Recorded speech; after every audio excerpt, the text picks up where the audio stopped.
Are Hull City about to become the worst Premier League team of all time? Now, for those of you who don't know, the worst Premier League team all time, at least in terms of points, was Derby County in 07-08, who after 38 games won one game, drew 8, lost 29, and ended with just 11 points. Now, they also only scored 20 goals and conceded 89, and also had the record for the worst goal difference ever at minus 69. So surely Hull can't be that bad, right? Well, let me explain why they might be that bad. Because if you take a look at some of the stats last year from when they were in the Championship, this is the Championship table ordered by expected points. Now, don't get me wrong, and I know that some people don't like XG, they don't like all of that stuff, and expected points, honestly, are maybe even worse, because there's a lot of different ways you can work it out and end up with a lot of different numbers. But just bear with me for a second, because as you will see, Hull City here, in this expected points table, if you look at the XGs of the teams, it tells you what their XG is and what they actually achieved here. So Ipswich got one more goal than perhaps, they should have done. Coventry as well, getting 10 more goals than maybe they should have done. But if we just scroll down, most of the time, the top teams are towards the top. Middlesbrough had a decent season. Southampton had a pretty decent season last year, right? So, it still captures a rough idea of where you should finish, right? We start scrolling down. We go through the mid-table of the league. And yet Hull aren't here. And yet Hull still aren't here until I come all the way down to 23rd. And so Hull were by far the biggest overachievers in the league last year. They scored more goals than they were expected to, which is great. They also conceded a lot less goals than they were expected to. And they also got a ton more points than they were expected to. Now, the thing is, again, when it comes to XG and expected goals against, right, those stats don't really tell you a full picture. For instance, you just might have good finishers as your strikers. And so you score more goals than maybe you're expected to because your strikers are just good at finishing. And you might just have an amazing goalkeeper who's able to save everything. And so you don't concede as many goals as you're expected to because your goalkeeper saves everything. That can be the case.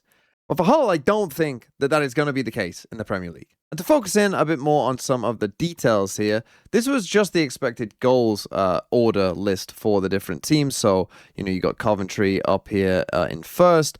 And if we look at where Hull are, okay, they're ninth. They're ninth for expected goals, right? Which is still perfectly good. Again, they did overachieve by quite a lot. But, in ninth, that's perfectly fine, right? It's a good attacking output. The problem for them, though, really comes in terms of the XG conceded, because this is where Hull were absolutely abysmal, right? So if you just take a look here at the goals conceded and the different lists for the teams, you'll see that's where they're 23rd, right? And the thing is, not only are they 23rd, which is obviously in and of itself bad enough, but actually, obviously, apart from Sheffield Wednesday, there's like a gigantic gap from where they were to even the other teams, right? Okay, they're somewhat close to Preston, but then it's another 15 goals. Another 15 expected goals to when you start catching up to kind of the rest of the teams. That is a gigantic gap that now, of course, is only going to get harder.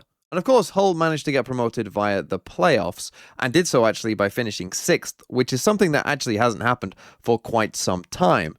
But what I wanted to do then is go back and compare to some of the previous playoff winners, right? So not necessarily the teams that were dominating the league and finishing on, around 100 points or whatever and how they did in the Premier League. I wanted to take a look at those teams that made it through the playoffs of the past, couple seasons, just to take a look at some of their numbers and what it looked like when they were in the Championship versus then their next season in the Premier League. And what's quite good about this is we essentially have 3 case studies that are all quite different. We're going to start off here with Sunderland, who of course made it up through the playoffs in the Championship, and then last year actually not only managed to survive the Premier League, but they actually made it into the Europa League as well, right? So Sunderland are your example of the success story. Not even just a success story, a gigantic success story, right? And so let's take a look at some of their numbers. You can see here, this is their XG. So in the Championship, the year that they went up, they had an XG of about 60. That obviously came down quite a bit in the Premier League at about 39.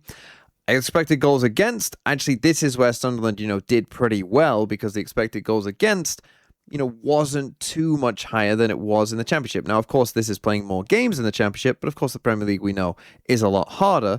So just to keep this number, even somewhat close, as you'll see in the next couple examples, is quite impressive. Now, in terms of their expected goal difference, you can see, though, it does still take a gigantic hit. And it must be said that Sunderland, even though they had a very, very successful season overall, in terms of the underlying data behind them, that suggests that Sunderland did overachieve last year, and by, a fair amount as well. But then our next contender is perhaps the disaster scenario, the Southampton.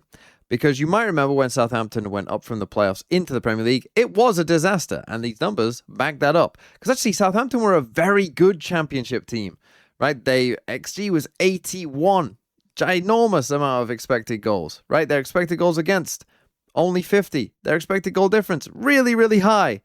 And then you'll remember what they did in the Premier League, and look at how big the difference is, right? Look at how big the XG difference is. Look at how big the expected goal against difference is. Look at the gap from their expected goal difference in the Championship versus the Premier League. It is a gigantic step. And this is the thing. This is the case study of what happens when it goes wrong. Southampton were almost one of the worst teams in Premier League history. And if you get it wrong, this is what it looks like. But then our third case study is kind of a bit more in the middle ground. It's a team in Luton who went up, weren't really expected to go up, much like you might say Hull as well. And whilst they weren't, great or anything, they didn't manage to stay up. They did finish 18th. They weren't a complete disaster. They're perhaps a more realistic scenario, more so than Sunderland or Southampton, of the average of what happen. But even if you look at them, it doesn't paint a great picture, because Luton actually were a team in the Championship who didn't actually, they weren't the most attacking greatest team ever, but they had a, very good defense in the Championship, and that was kind of the thing that propelled them. And then in the Premier League, though, whilst the goals, again, were somewhat there, the expected goals against is gigantic, right? This is, again, a massive, massive gap from your expected goals against from the Championship to the Prem, and you can, again, see that in the expected goal difference. And so now, I'm going to show you what a projection of taking kind of the averages of the numbers of those 3 past seasons, what does it look like for Hull?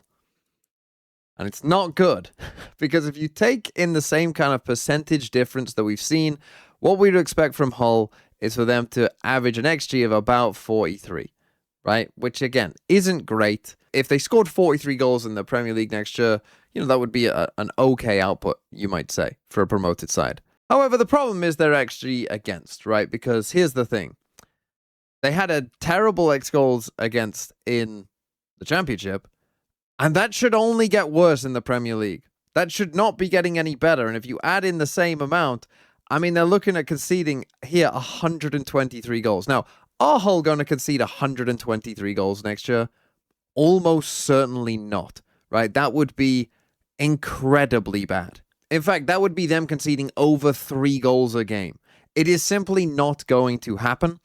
However, even if you project that to not happen, even if they just kept the same numbers, even if they did a Sunderland, right, and kept this around the same that it was in the Championship to the Premier League, they're still going down, right? You're still going down, probably quite significantly. And if you do get the Southampton scenario happening to Hull, then they are going to be perhaps the worst Premier League team of all time. And again, as comparison here, to finish this point off, I'm just going to show you the Derby County. So this was their actual goals against, and their actual goal difference. You can see that even if you project, things going a little bit better for Hull, they still might end up with a worse goal difference than Derby. And look, I know that some of you watching this video won't be big fans of stats, numbers, XG, all of that. You think it's for the fairies, and that's absolutely fine. And so if I can't convince you, through data and stuff like that, let me try and convince you by the fact that we all know that when you go from the Championship to the Premier League, you're going to need to sign, a significant amount of good players. And so again, I'm going to take the example of Sunderland, who obviously did manage to stay up last year, and take a look at them, right? And just look at how many signings they made that made an impact, right? So they signed Diarra for 31 million euros. They signed Adingra for 24. Enzo Lefebvre, of course, who was a gigantic part of their team, for 23, 24. Brian Brobry, of course, who became their main center forward for 20. Talby, who played quite a bit for 20.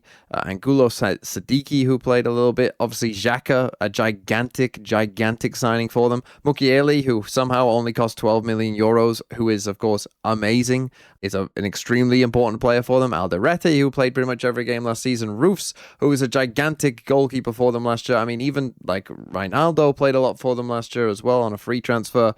My point is, they signed a lot of players, and quite a lot of them ended up being absolutely essential for them in terms of being a completely new spine of the team. If you think about the spine of their team, they signed a goalkeeper who was massively impactful, Mukiele, a defender, and Alderete, who were, spine of the team, Xhaka in midfield, spine of the team, Enzo Lefebvre, spine of the team, and Brobby up front. So basically, they created a completely new core of their team. That's how you stay up in the Premier League. So now let's compare that with what Hull have done so far. Because you might have seen also that Sunderland spent quite a lot of money there, right? They spent a lot of money to try and stay up in the Premier League.